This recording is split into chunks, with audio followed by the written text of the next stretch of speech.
শুধু হাওয়া আসে, পানির কোনো খোঁজ খবর নাই। কি আল্লাহর গজব পড়লো যে এখানে পানিটা উধাও হয়ে গেল। বর্ষাও এখানে কম বেশি হয়ে যাচ্ছে। একের পর এক ওয়াসার পানিভর্তি গাড়ি ঢুকছে পূর্ব কাজীপাড়ার আলাকসা রোড সহ মহল্লার বিভিন্ন সড়কে। গাড়ির এই আসা যাওয়াই বলে দেয় এলাকায় চলছে তীব্র পানির সংকট। এ নিয়ে মিডিয়ায় সংবাদ হলে কয়েকদিন পানি সরবরাহ স্বাভাবিক হয়, কিছুদিন পর আবারও একই দুর্ভোগ। যে পানিটা ময়লা, ওই যে ওখানে পানি, ওটাও প্রচন্ড ময়লা। ভোগান্তি সঙ্গী করে চলছে এখানকার জনজীবন। স্থানীয় বাসিন্দা মোর্শেদা বেগমের সংগ্রামটাও আরো কঠিন। ঘরে প্যারালাইজড স্বামীসহ 4 সদস্যের পরিবার, পানি ছাড়া কিভাবে চলবে জীবন, এ নিয়ে দুশ্চিন্তা কাটছে না তার। ঘুম থেকে উঠেই তো আমরা পানির প্রয়োজন, তাই না? খাওয়ার পানিটাও নাই আমাদের। শুধু মোর্শেদা বেগম নয়, পূর্ব কাজীপাড়ার হাজার হাজার পরিবার অনেকদিন থেকেই ভুগছেন পানির সমস্যায়। বালতি, ড্রাম, বোতল নিয়ে ঘন্টার পর ঘন্টা অপেক্ষায় থাকেন একটু পানির জন্য।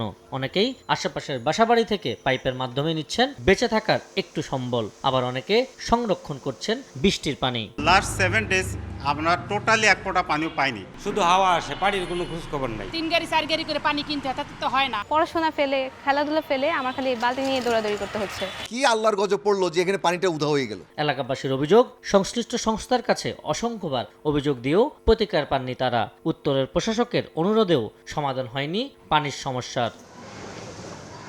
স্থানীয়দের দাবি, সংকটের পেছনে শুধু কারিগরি ত্রুটি নয়, রয়েছে অবৈধ পানি বাণিজ্যের একটি চক্র। সংযোগের বিনিময়ে হাতিয়ে নেওয়া হচ্ছে লাখ লাখ টাকা। তারা বিভিন্ন জায়গায় রাস্তার লাইন কেটে পানির লাইন দিচ্ছে, হিউজ পরিমাণ টাকা চাচ্ছে। আমাকেও প্রস্তাব দিছিল 35,000 টাকাও চাইছিল, তাহলে লাইন দিবে, পানি দিবে। সিন্ডিকেট চলতেছে একটা হিউজ।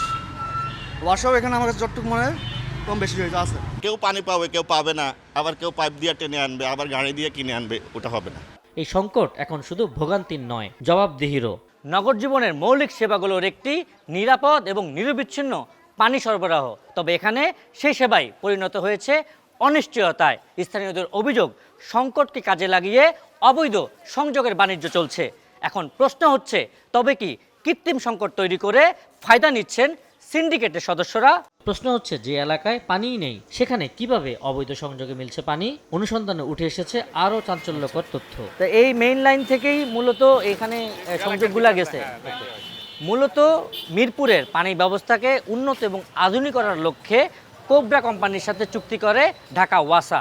সেখানেই কিন্তু এই পানির সংকটকে কাজে লাগিয়ে অবৈধভাবে বেশ কিছু সংযোগ দিচ্ছে অসাধু ব্যবসায়ীরা। সুয়ারেজ লাইনে দেখা যাচ্ছে অসংখ্য পাইপের সংযোগ। এই সংযোগগুলোর মধ্য দিয়েই কিন্তু অবৈধভাবে বিভিন্ন বাসাবাড়িতে পানির সংযোগ দেওয়া হচ্ছে।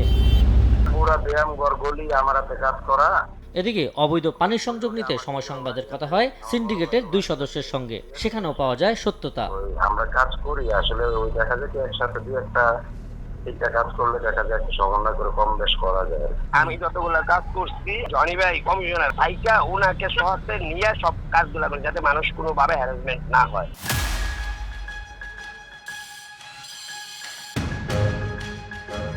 লাইন দিতেছে, আবার কাটতেছে।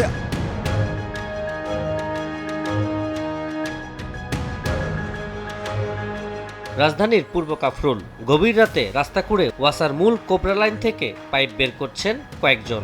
এরপর সেই পাইপ সুয়ারেজ লাইনের ভেতর দিয়ে পৌঁছে দেওয়া হয় গ্রাহকের বাসায়। আমরা এখানে দেখতে পাচ্ছি যে মাটির নিচ দিয়ে এই পাইপগুলো নিয়ে, এবং এই যে এবার সোজা গিয়ে এই যে বাসাবাড়িগুলো আছে এইখানটায় দেখা যাচ্ছে যে এই অবৈধ সংযোগগুলো দেওয়া হচ্ছে। এবং এই অবৈধ সংযোগগুলোর ক্ষেত্রে এখনও পর্যন্ত ওয়াসা কিন্তু কোনো ব্যবস্থা নেয়নি।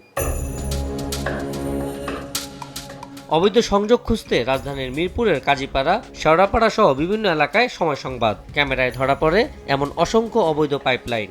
স্থানীয়দের দাবি, লাখ লাখ টাকা হাতিয়ে প্রায় 2000-এরও বেশি অবৈধ সংযোগ দেয়া হয়েছে এসব এলাকায়। আর এসব সংযোগের কারণে বৈধ গ্রাহকদের বাসায় দিনের পর দিন মিলছে না পর্যাপ্ত পানি। মাটির নিচ দিয়ে এভাবে এই পানি সংযোগগুলো কিন্তু যাচ্ছে, এবং ওই জায়গাটায় কিন্তু ঢালাই করে দেওয়া হয়েছে। যেখানে সুয়ারেজ লাইন থেকে যে পাইপগুলো আসছে সেটি কিন্তু ওইখানটা ঢালাই করে এইভাবে মাটি চাপা দিয়ে বালু দিয়ে কিন্তু এই যে আমরা একটু আগে দেখতে পাচ্ছি পাইপ, এই পাইপের মধ্য দিয়ে কিন্তু এই সংযোগগুলো যাচ্ছে। অবৈধ লাইন দিতে এসব লাইনে পানি আছে, আমাদের সব লাইনে কোনো 17-18 দিন পানি নেই। লাইন দিতেছে, আবার কাটতেছে, আবার এই পর্যায়ে চলতেছে। প্রত্যেকটা বাড়িতেই দেখেন আপনি লাইন আছে, ওয়াসার লাইন আছে, এরকম ধরনের পাইপ দেওয়া আছে। অভিযোগের সত্যতা যাচাইয়ে গ্রাহক সেজে যোগাযোগ করা হয় ওয়াসার শেওড়াপাড়া 4 পাম্পের অপারেটর শাওনের সঙ্গে। গোপন কথোপকথনে তিনি সংযোগের ব্যবস্থা করে দেওয়ার আশ্বাস দেন। লাইনের ব্যাপারে তাহলে একটু হেল্প করেন আপনি। দেখুন ভাই সন্ধ্যায় ফোন দিন। কিন্তু ক্যামেরা নিয়ে তার কর্মস্থলে গেলে পাল্টে যায় দৃশ্য। সব অভিযোগ অস্বীকার করেন শাওন। তবে এলাকায় দীর্ঘদিন ধরে অবৈধ সংযোগ বাণিজ্য চলছে সেটি স্বীকারও করেন তিনি। আমার ফাঁসানোর জন্য আর কি করছে, আমি যে মানে ওদের সামনে যে রিপোর্টটা দেই মানে এলাকার লোকের বলে দেখলে লাইন নেই লাভ নাই। আজকাল লাইন নেয়, 2 দিন পরে আবার সমস্যা, ম্যানহোলের ভিতর লাইন নেয়, ওই পরে কয়েকদিন পরে ওই এলাকার লোক পচামানি পায়। আমি এই জায়গায় 2 জন লোককে চিনি, সেটা হলো লিয়াকত আর শান্ত। তবে সময় সংবাদের হাতে এসেছে শাওনের সম্পৃক্ততার একাধিক অডিও, ভিডিও ও অন্যান্য দালিলিক তথ্য, যা তার বক্তব্যের সঙ্গে মিল নেই। সেই সূত্র ধরে এগোতেই পরিচয় হয় চক্রের আরেক সদস্য ঠিকাদার শান্তর সঙ্গে। উত্তর সিটি কর্পোরেশনের অনেকগুলো কাজ করেছে তার প্রতিষ্ঠান। ক্যামেরার সামনে তিনি বর্ণনা করেন কিভাবে দালাল, ঠিকাদার এবং ভেতরের কিছু ব্যক্তির সমন্বয়ে চলে অবৈধ সংযোগের পুরো প্রক্রিয়া। ব্যায়ামঘরে সবগুলো না আমি ওইখানে 6টা 7টা কানেকশনের কাজ করছি। যেই কানেকশনটা থেকে কানেকশন উঠায় দেওয়া হচ্ছে এটার কোনো বৈধতা নাই। এটা ওয়াসা নিজ দায়িত্বে টাকা খেয়ে, ঠিক আছে, আমাদের থেকে সিস্টেম ওয়াইজ টাকা নিয়ে তারপর ওইখান থেকে কানেকশনগুলো করে দেয়। এটা ওয়াসার সাথে এই ওয়াসার শাওন, তারপর ওদের সাথে আরও জড়িত আছে স্বপন, হাবিব, ঠিক আছে, ওরা সম্মিলিতভাবে এই কাজগুলো আমাদেরকে করে দেয় আর কি। বিনিময়ে তারা টাকা খায়। যেই পাইপে সরকারিভাবে কোনো অনুমোদন দেওয়া নাই, সেই পাইপ থেকে 12 ইঞ্চি 10 ইঞ্চি পাইপ থেকে সে রাতভর এই কানেকশনগুলো তাদের সাথে একত্রিতভাবে করে। আপনারা সহযোগিতা করলে না আমরা করতে পারবো। অনুসন্ধানে উঠে আসে আরও একটি নাম, লিয়াকত। স্থানীয়দের ভাষ্য, অবৈধ পানির সংযোগের অভিযোগে একসময় কারাভোগও করেছেন তিনি। তবে এবার তার খোঁজে এলাকায় গেলেও কেউ মুখ খুলতে রাজি হননি। অনেকেই ক্যামেরার বাইরে বলেন, এই চক্রের বিরুদ্ধে কথা বললে নানা ধরনের ঝুঁকিতে পড়তে হয়। নিজ এলাকার অবৈধ সংযোগের বিষয়ে সংসদে অভিযোগ তুলেন সংসদ সদস্য ও বিরোধী দলীয় নেতা জামায়াতের আমির ডক্টর শফিকুর রহমান। কিছু অসাধু ব্যক্তি রাজনৈতিক যুগ সাজসে রাতের বেলা এরা পানির পাইপ কেটে বিভিন্ন জায়গায় তাদের পাওনাটা আদায় করে, অবৈধ পাওনা আদায় করে সেখানে পানির অবৈধ সংযোগও দিচ্ছে। অভিযোগের বিষয়ে জানতে সংশ্লিষ্টদের সঙ্গে যোগাযোগের চেষ্টা করা হলে কেউ ক্যামেরার সামনে কথা বলতে রাজি হননি। তবে গ্রাহক হিসাবে কথা বলতে গেলে ওয়াসার দায়িত্বপ্রাপ্ত কর্মকর্তা বলছেন, বাকুবদা পাম্পের যান্ত্রিক সমস্যার কারণেই সরবরাহ ব্যাহত হচ্ছে। গত 3 দিন হয় আমাদের সাভার, কেরানীগঞ্জ, বাকুবদা যে প্ল্যান্ট আছে এই প্ল্যান্টটা একটু ফল্ট করছে। সিটি কর্পোরেশনের ড্রেনের ভিতর থেকে যে লাইন দিল, এই দায়িত্ব কি শুধু ওয়াসা? এ বিষয়ে সশরীরে ও মুঠোফোনে বেশ কয়েকবার ওয়াসার প্রধান কার্যালয়ে যোগাযোগ করা হলে সেখান থেকেও পাওয়া যায়নি সদুত্তর। আপাতত বোধহয় আজকে আর কাউকে পাচ্ছেন না, কারণ আমি এর আগে একবার অ্যাটেন্ড ছিলাম, আর এখন পর্যন্ত ওই ভিডিও ফেস করা। এসব অভিযোগ নিয়ে ঢাকা ওয়াসার ব্যবস্থাপনা পরিচালকের মুখোমুখি হয় সময় সংবাদ। বলেন, অভিযোগ প্রমাণিত হলে জড়িতদের বিরুদ্ধে অভিযান চালিয়ে কঠোর ব্যবস্থা নেওয়া হবে। অসংখ্য জায়গায় আমাদের রাতের বেলা অত্যন্ত সংগোপনে ওয়াসার পাইপ লিক করা হচ্ছে। যাদের চিহ্নিত করতে সমর্থ হব, সে যদি ওয়াসার কর্মকর্তা বা কর্মচারী হয়, উনি কিছুক্ষণ পরে আর চাকরিতে থাকতে পারবেন না। এই ক্ষেত্রে কোনো আপোষ নাই। আর বাইরের যদি লোক হয়, তখন আইনগত স্থানীয় পুলিশের সহায়তায় আইনগতভাবে কী করা হয় সে ব্যবস্থা আমরা নেব।